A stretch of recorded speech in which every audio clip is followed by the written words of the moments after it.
Hello, my dears. My name is Joanna, and I welcome you to the Johanna Draconis, the Deconstruction of C-PTSD podcast. In this episode, we will talk about an age-old question. Am I wrong, or is everyone around me? No matter how sure we are, if everyone around us disagrees with us, doubt usually settles in. And not without reason. Who never was convinced of something and it turned out to be wrong? Doubt is very helpful for checking our behavior and correct them if needed. But, of course, it is also used by those who want us to believe what their version is, no matter how far off reality it is. So, what is a good way to test if you are right? Well, let's try to find out. There are so many jokes, stories, movies, you name it, that deal with the premise, what if you're right, wrong, while everyone around you is wrong, right. And for good reason. There is no clear answer. But through constant asking the question, we get closer and closer to a real answer. Because we might never have the answer to it, but this way is the closest to getting it. But there are ways we can be pretty sure we are right. I would say to 95%, as statistically, there are always 5% who deviate no matter the question. So, what can we do to be sure? First, we will talk about one of my favorite experiments regarding this topic. Then about group pressure and standing your ground. Then, how to check the logic step by step. And then we ask for a timeout. There is this absolutely wonderful experiment to this topic. A person who is auditioning for a role is set in a room full with other people auditioning. Of course, he is the only one there for that reason. The other ones are, naturally, actors, or at least playing their part. He was instructed to learn the lines on the sheets he was given, which he does. After a while, 6 smokes come from a door leading to the room. Now, this is of course a strong warning sign, but when he looks around, no one else responds to the smoke, so he continues learning the text. When the smoke surrounds them up to their stomachs, the same. He keeps looking at the other, but since they don't do anything, neither does he. Even when the smoke almost blinds him and is unable to see the hand in front of his eyes, he stays as he is, not daring to step out. Now, the interesting part is, once you learned about this, it is unlikely to happen. On contrast, if the test person is alone in that room, they almost always immediately jump up and alert someone about the smoke. The same social mechanic that lets the test person stay seated is the same one we endure crazy things without a blink of an eye, as long everyone around us is okay with it. Which leads us to the first segment. Just because everyone around you thinks it is okay doesn't mean it is. No news here, but if everyone around you thinks the other is a different one, it is worth to check it. So first, it is wise to determine the level of expertise the room has, and how high your expertise is. Let us say you barely ever baked before and are surrounded by semi-regular bakers. If that is the case, they are most likely right, except you got your information from a professional baker, as in a secret trick many people don't know. Then it's up for a debate. But if it worked for you, it likely is good. So the important part is where the source for your statement is coming from. And just to be clear, if it's about your life, emotions, feelings, etc., you have the highest expertise, no matter how old the other person is.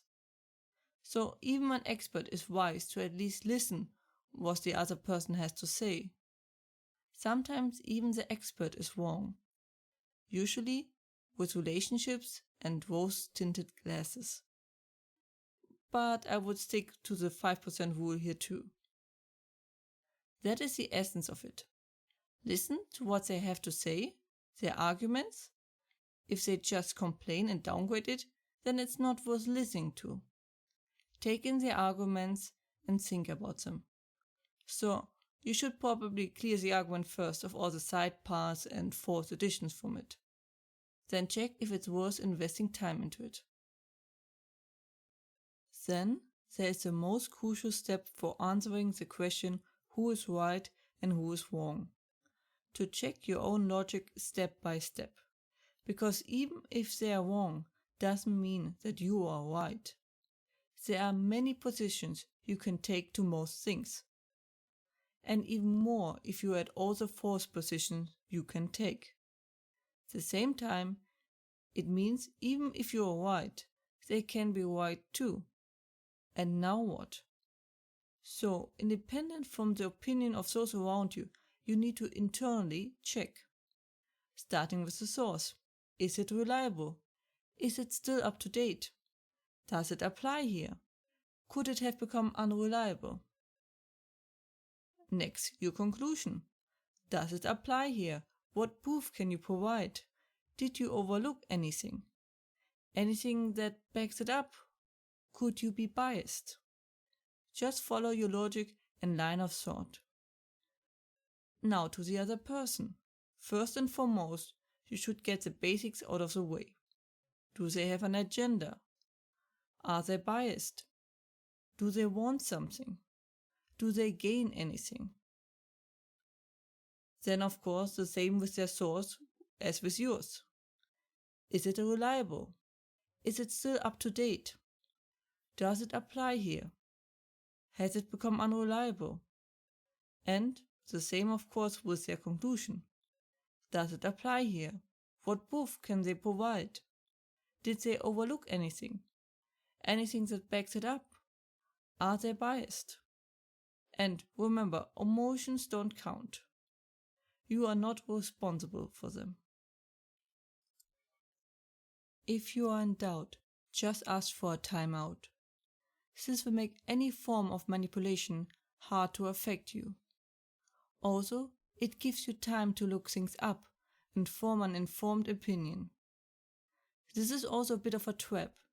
If someone refuses to give you time to think and come to a decision, then there is something wrong. Quite a red flag. Depending on the circumstances. In the heat of the argument, of course, that may slip, but it shouldn't be the real opinion. Take your time. Also, it is okay to say I don't know, because you will find it out. Because just because you don't know the answer, doesn't mean the other person is right. Take the time to think and form an opinion. There is a lot to think about, after all. This is the first year when I'm in complete chaos before Christmas. We had a lot of family drama, hospital visits, organizational chaos, and so on, which for the first time made me be in total chaos. Well, for my standards at least. I am wrapping up the last things. Hopefully what I ordered will be here in time. Well, at least the year stays consistent the way and ends as it was. So I am sure I am not the only one that has a bit of chaos going on before the holidays. They always seem to be so far away, and suddenly you have several deadlines you have to take care of. But I absolutely love the lights everywhere and the Christmas markets. They are an absolutely wonderful thing. I just can't wait to have all my things done and relax. The last weeks were a wild ride indeed. I hope you all have your deeds done before the fest and don't have to rush for anything anymore before the holidays. That was it for today's episode. I hope it made things clearer. It is a topic you can write books about, or produce movies, or a whole line of movies. I try to cover all the important points. As usual, if you have any questions or feedback and the like, please let me know at contactme@johannatakonis.com. More information and transcripts you can find, as usually, under johannatakonis.com/podcast. And links are in the description. I hope to see you next time. Watch yourselves and have a wonderful time.